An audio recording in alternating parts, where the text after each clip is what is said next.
But there became a point that I thought, well, I've done mixed practice, I've done charity work, done ECC, I felt like I'd done a lot of things. What's next?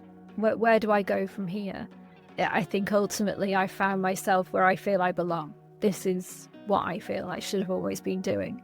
And the whole journey to this point had made that possible. Welcome to Vet Life Reimagined. Our guest today stumbled into veterinary medicine a little by accident, and now she manages, I think, the longest running pet obesity clinic in the world. Georgia shares about the University of Liverpool's pet obesity clinic in the episode, but Georgia has and continues to have massive impact in animal health and has learned a lot that I think we can get a lot of value from. Georgia Woods Lee is a registered veterinary nurse in the United Kingdom with a passion for nutrition. Her work has shaped how we understand pet obesity, guided the development of diets and tools, and supported countless families in helping their pets live healthier and happier lives. But Georgia's career is so much more than this clinic.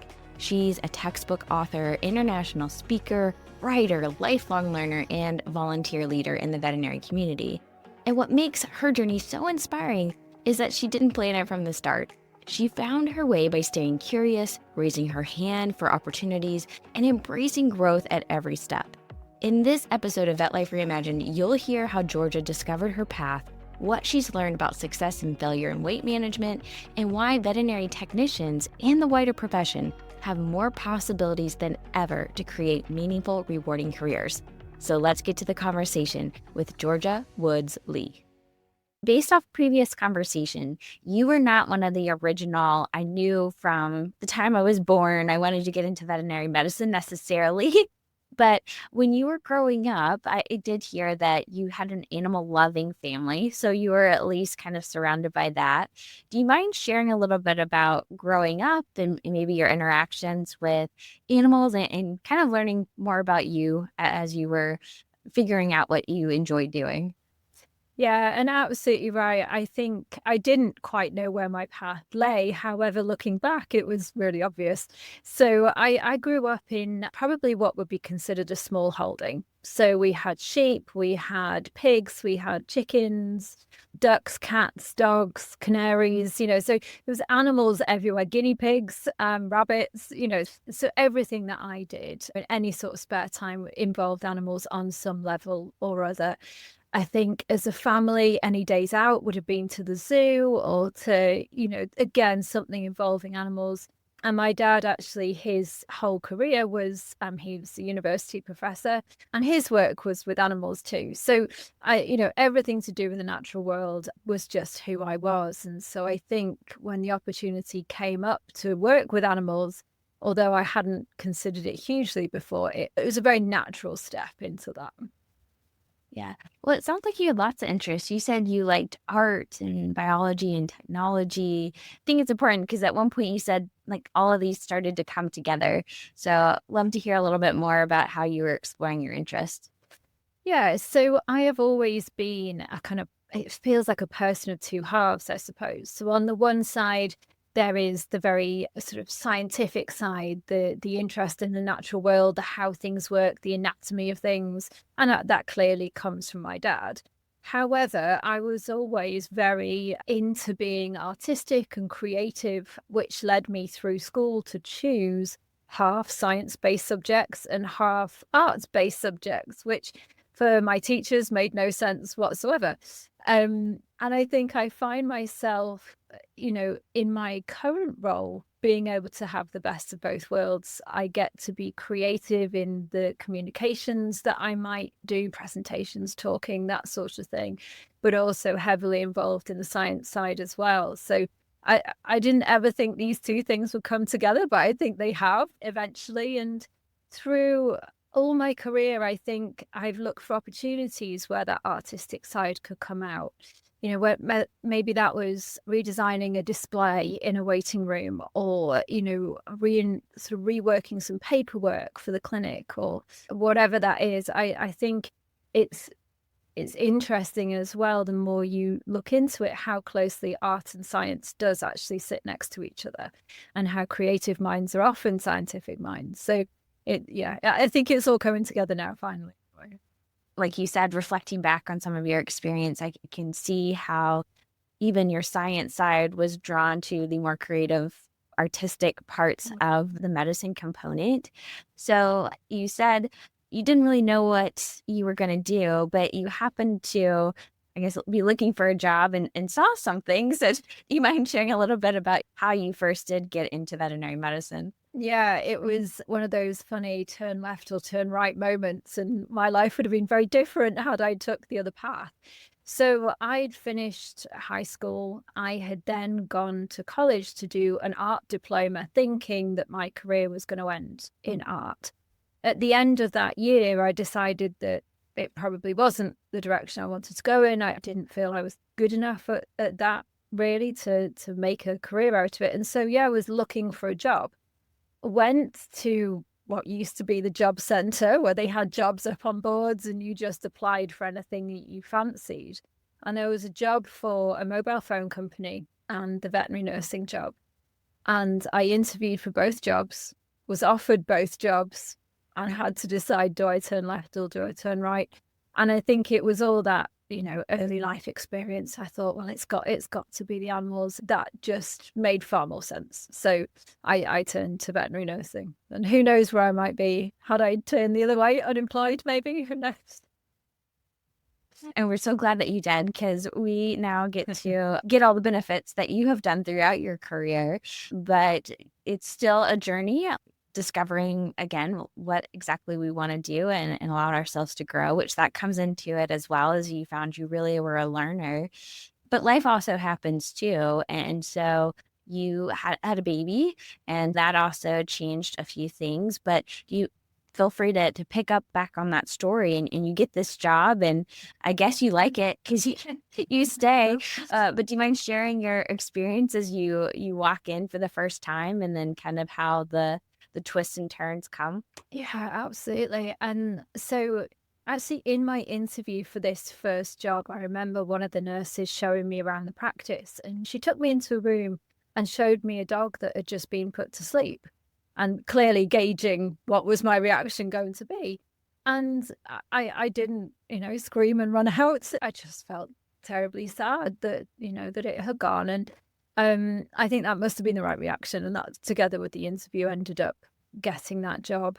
And my first role was actually more varied than I think a lot of people's were. So we were a small animal hospital, a small one, but a hospital nonetheless. We did a lot of charity work, so a lot of wildlife work, a lot of cruelty cases as well. And we had a large animal side and some equine. So I kind of ended up doing a little bit of everything, which was wonderful in terms of the experience that it gave me. I did a year prior to any vet nurse training. So when I eventually then went to college, actually lots of it was familiar to me. This was my job. I'd been doing it, and now I get all the whys behind the actual practical application of what I was being taught. So in the UK, when I was doing my vet nurse training, it was a 2-year course. And halfway through that course, I realized because the way our practice was set up, there was more vets than nurses. And so as a nurse, I was holding as restraining. I was, doing all of that sort of thing. But through my training, realizing I wasn't really taking blood samples. I wasn't really doing those sort of more advanced skills that I thought I really would need to become not just qualified, but a capable qualified nurse. I think that was my concern, is that I would have it on paper, but not be able to back that up with the practical skill. And so I did move halfway through my training to a much bigger hospital. It was a big 24-hour hospital. We also had orthopedic and soft tissue and medicine referrals as part of that. So that was kind of a referral side that I hadn't seen either. And then it was just a hospital on a much bigger scale. So that was what I needed. We had a really big nursing team. And so, yes, got to do an awful lot more in terms of practicing those skills. So, and I then did qualify there. And this is kind of, where life gets in the way, does it? Or has a part to play. And I met my then husband and wanted to work nearer where we lived. And so was looking locally and there was a job advertised for a permanent night nurse, so an ECC nurse. It was a good shift pattern. I was like, this is brilliant. Only work. However, I think it was 5 days in 14. I thought that would be good. So I did that up until the point of having my first daughter. And the emergency work, it's so varied, so fast paced, so kind of reliant on the skills that I had, because it would be me and the vet, and that's it. So in terms of using what I knew, I really felt like I was doing that. I felt like I was making such a difference to all of those patients, even just the ones that I was, whose owner I was reassuring down the phone. It was a kind of, I'm very tangible. I was doing some good here, and that felt great. But then, yes, decided to have a baby and couldn't work out how on earth I was going to have a newborn baby and work nights. It just didn't feel like those things would fit in at all. And probably luckily for me, more than anything, our veterinary group at the time was acquiring another practice, and they needed a head nurse for that practice. And so I sort of said, please, can I be considered for that job? And I remember everyone being quite surprised. I think they thought that I was happy where I was and, doing well. And I was, but I think needed something that was going to fit in with having a family a bit better. So luckily they agreed that I would be good at that position. So then when that practice opened, that's what I then went to do. And I think, again, because everything that I've done is so varied, so now being head nurse of a practice, it wasn't just the nursing team, it was the wider team, more sort of branch management that I was doing. I was involved from the start. So it was this opportunity to build a practice, with the equipment that I thought we'd need, and the drugs, the layout, everything. So it was very much my baby. That I kind of grown. And I remember my boss at the time saying, he said, you can do anything as long as it makes money. And I went, okay, I'm going to run with that. And actually part of what I did there was to start nurse clinics with quite a lot of seriousness. At the referral hospital, I'd started to kind of realize that I quite liked talking to owners. So I quite liked doing nutrition clinics, and I started off doing those kind of little weight clinics or just having a chat a little bit more. There's nothing too formal, but I'd started doing that. And so as head nurse, I'm like, right, we need to be doing all the clinics that we can do, really utilize the nursing team as widely as possible. And then as a result of that, across the group, we tried to standardize weight clinics, diabetic clinics, senior clinics, renal clinics, puppy parties, all of these things. And I think it was probably there that I realized that my preference, my skills lie front of house, talking to owners, that communication that I'd loved doing the emergency work. I think that's still what I was more drawn to.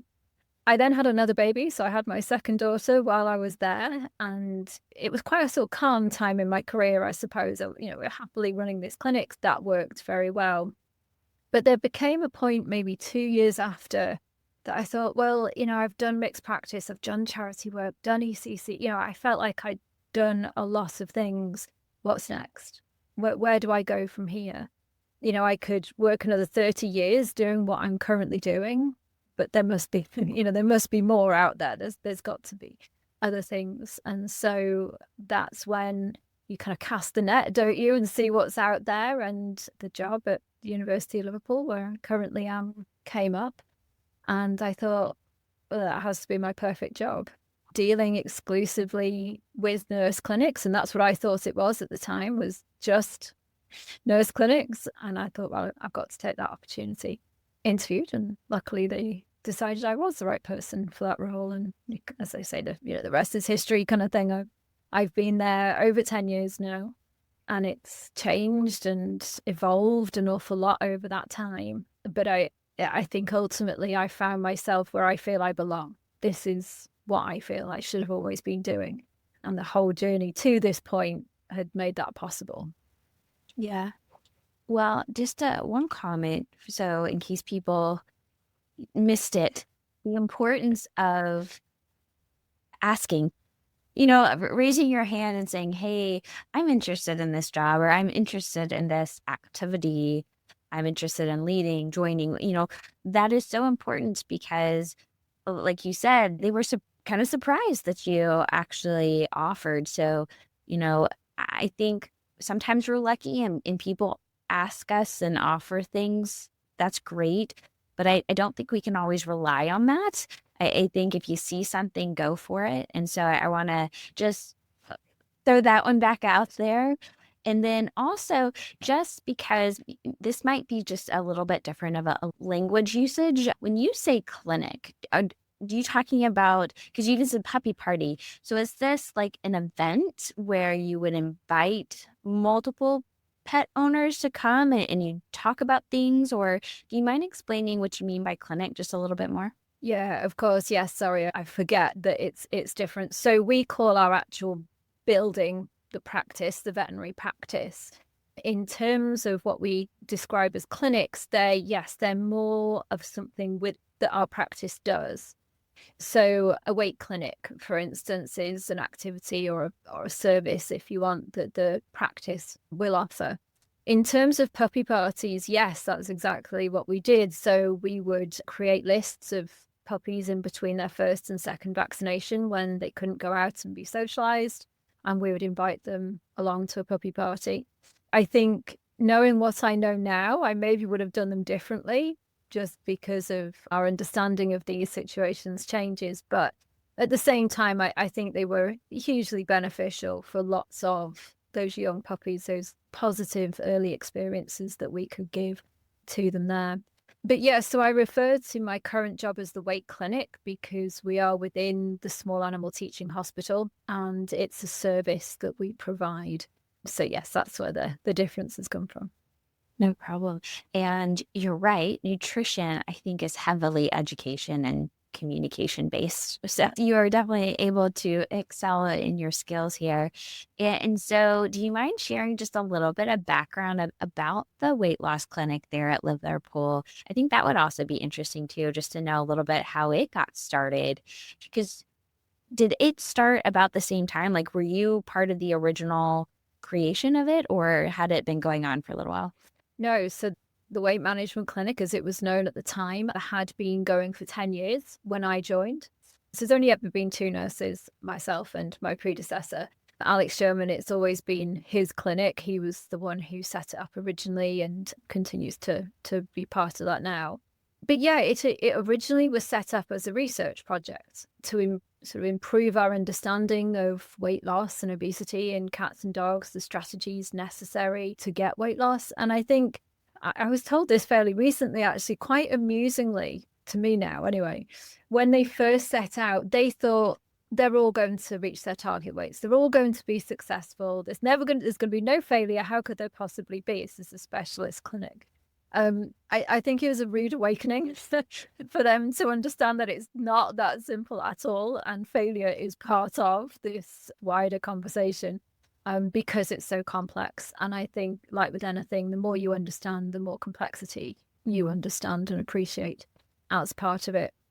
I mean, the clinic has been part of the way that diets have changed over the last 20 years, the sort of innovation in terms of what does the pet need from their diet and translating that into a widely available product. We're very lucky. We get to do product testing and hear from owners their experience of these new technologies or new formulations or whatever that has to be.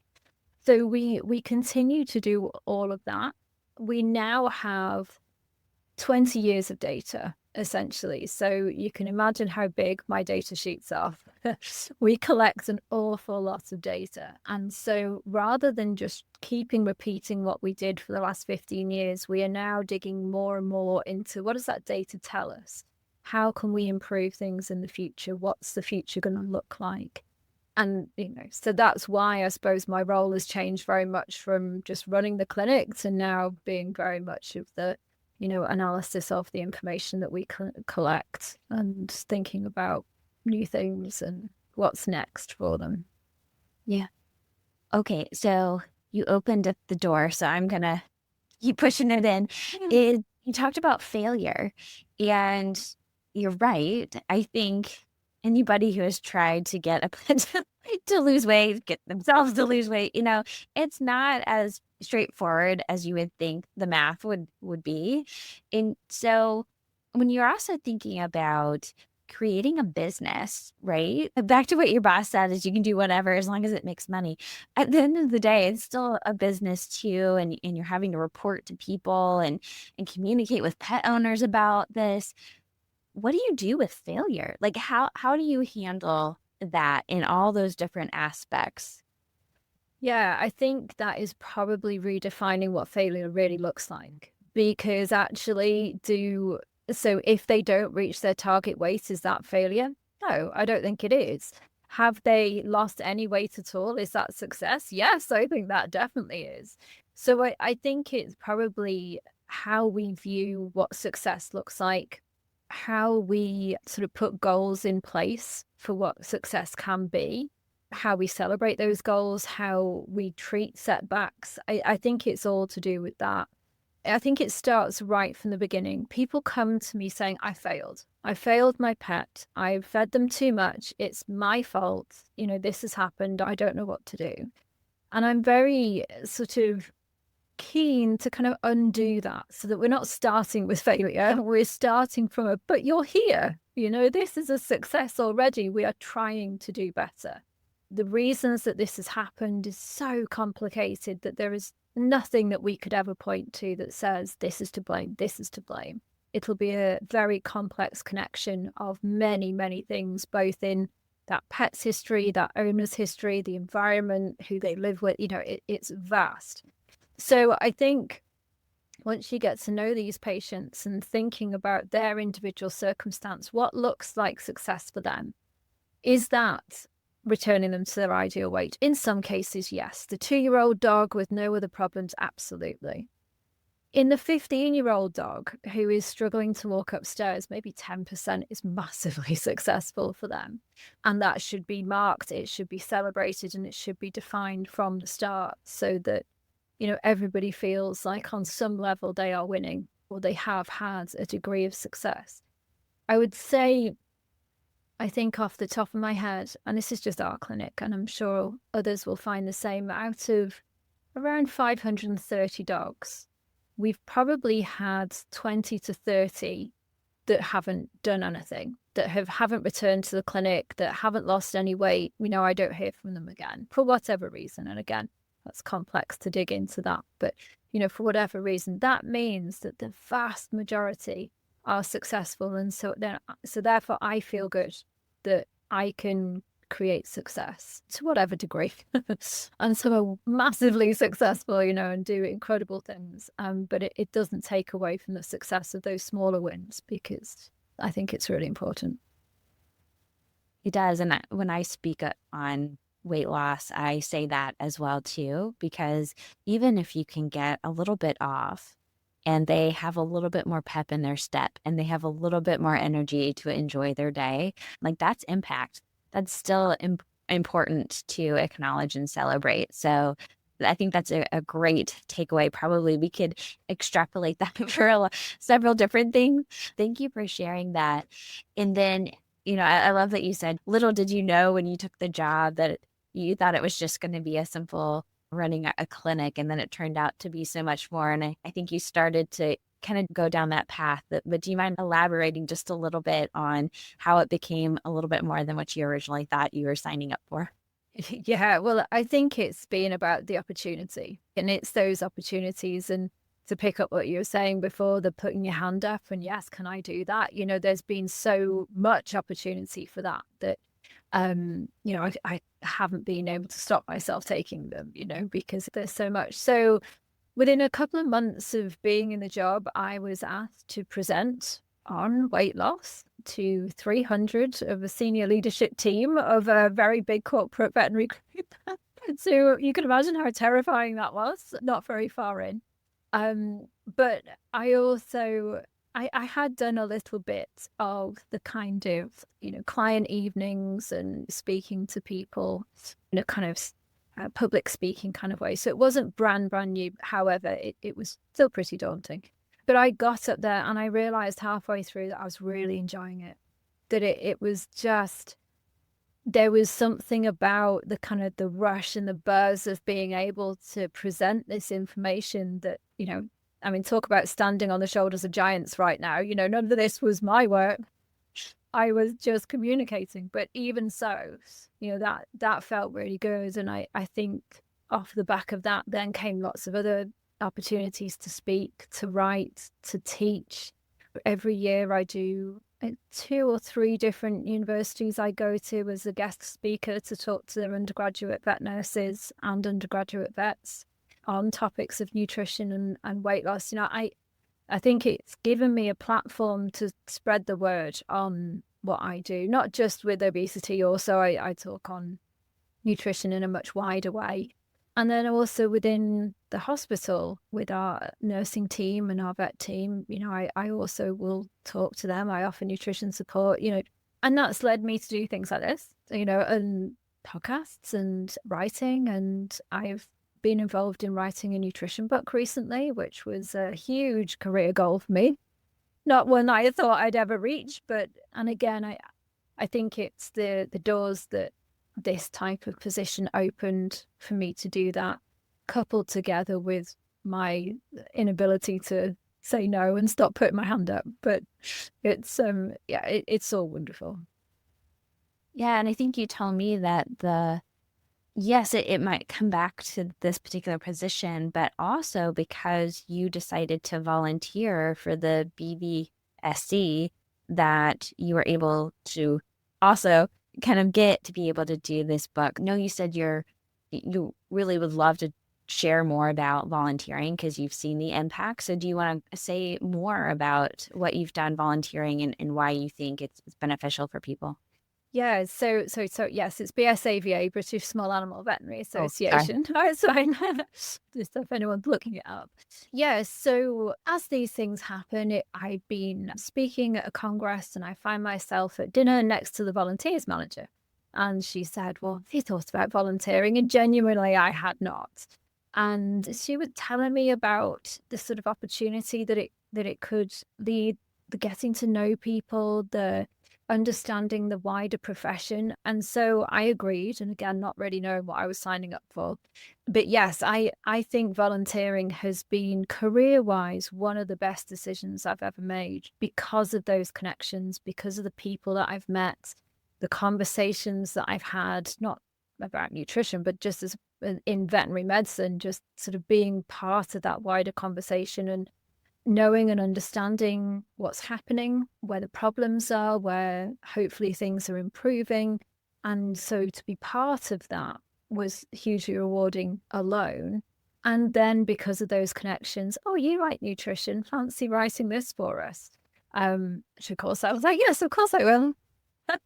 And while you're at it, will you run our nutrition calls? Yes, why not? The term networking, some people may or may not like the term, but essentially that's what it is. It's getting to know people and being in their mind when they're looking for a writer or a speaker or, somebody like that. So I think even though volunteering does take up time, my time commitment is less than 5 days a year. It's very small, actually, in the grand scheme of things. My workplace is good enough to give me 3 days a year volunteer work paid. I don't know whether that's widely what happens, but hopefully the benefits can be proposed for people to be allowed the time.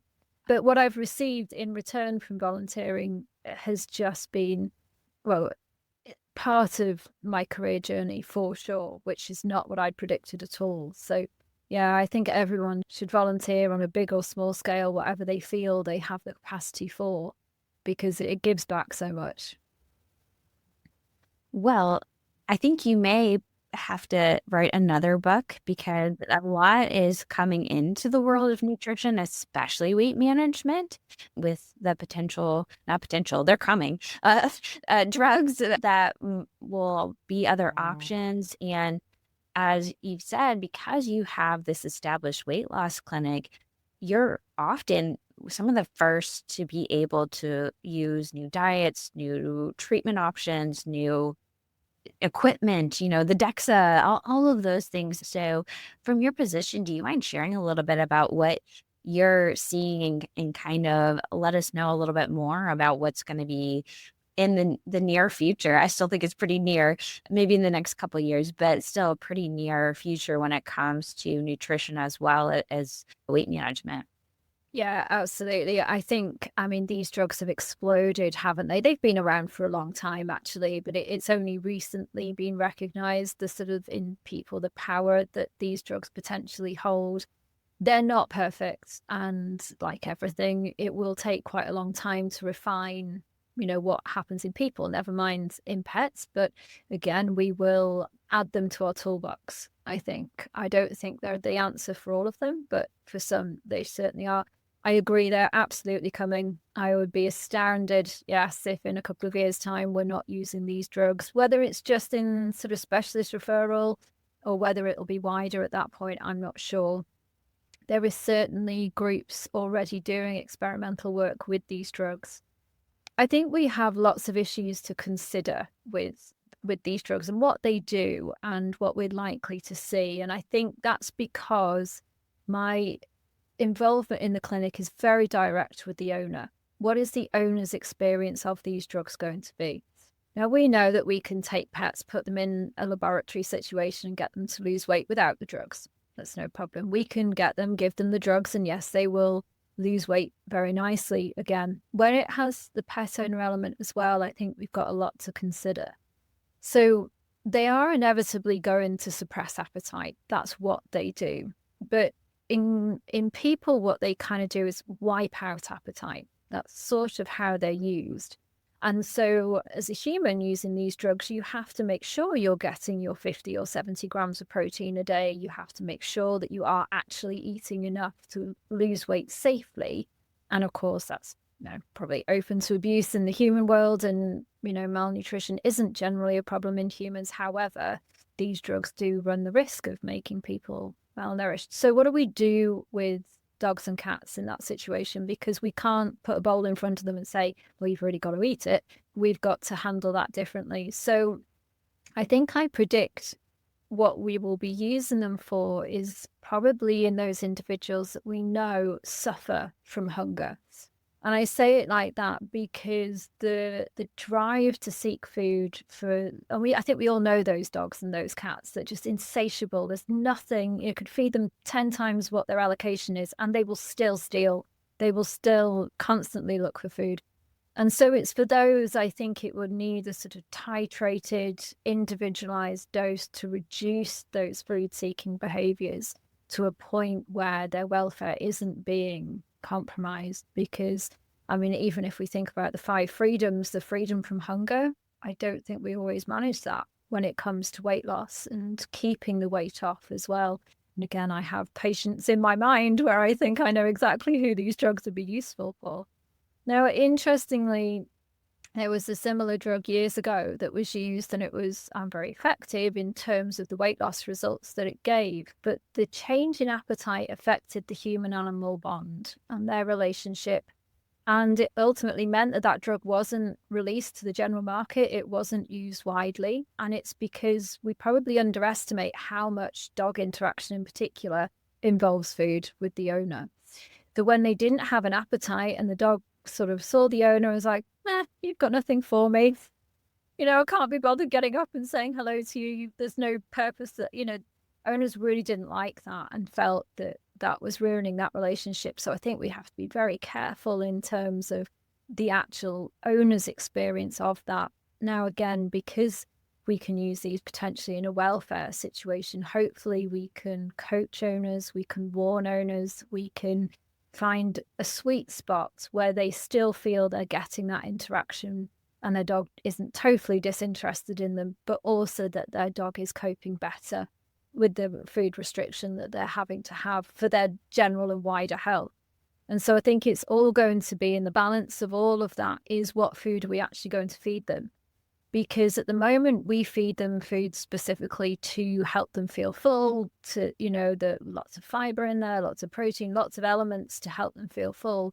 Whereas if we're using these drugs, we actually don't want that because we can probably get enough of that satiety from the drug that means we probably want highly nutrient dense foods that where small amounts are necessary to be eaten only. So if they are eating only small amounts, they're definitely getting everything they need. Those diets don't really exist yet. So we probably have to wait for these drugs to come in, see their use, and then have diets that would be suitable to use in those cases. So I think there's, I mean, I could talk about this topic for quite a long time. There's, administration issues. So at the moment for people, you get this pen and you inject yourself once a week. Are people going to bring these animals in for an injection once a week? That's quite intense. I don't have the answer, but maybe it should be. Maybe we should give owners the ability to inject their own pet like they would a diabetic, but then you run the risk of the misuse of these kind of drugs. So I think that's probably something that needs to be resolved. Will a monthly injection come? Who knows? There's work there to be done, and of course the cost.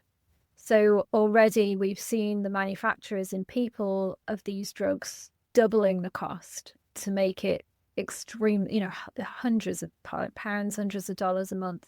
Can owners afford that? Will insurance pay out for this type of drug? Again, we're probably not there with the answers to these questions yet.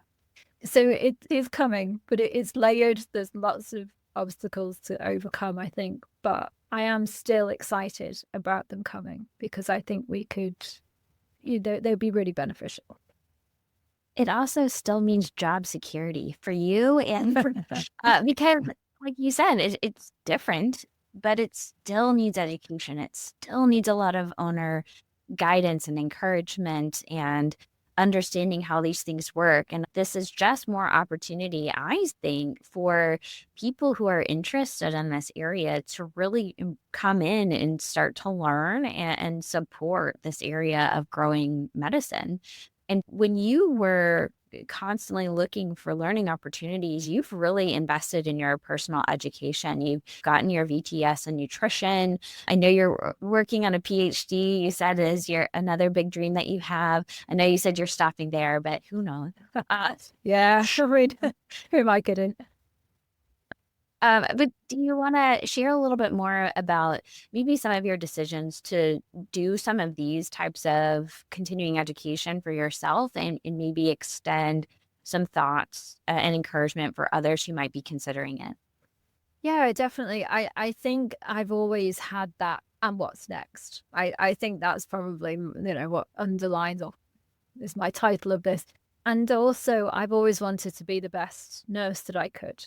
So I wanted to be the most skillful nurse as I was qualifying. I wanted to, be able to walk in anywhere as a qualified nurse and know what I was doing. When I came to the weight clinic, I had no other sort of specific nutrition qualification or training or anything like that. And really felt that it would benefit not just me, but my patients and my role.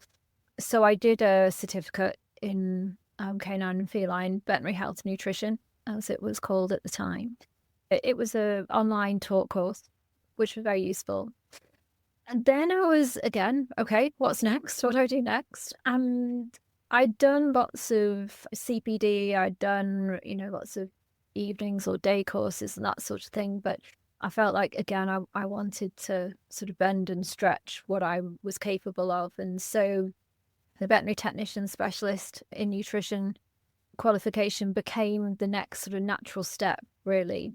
Now, it's a very different type of course. It's all self-motivated. The learning is self-led. It's not taught in any way. There's a big case book that you have to fulfill. I think it was 60 cases and 5 extended case reports.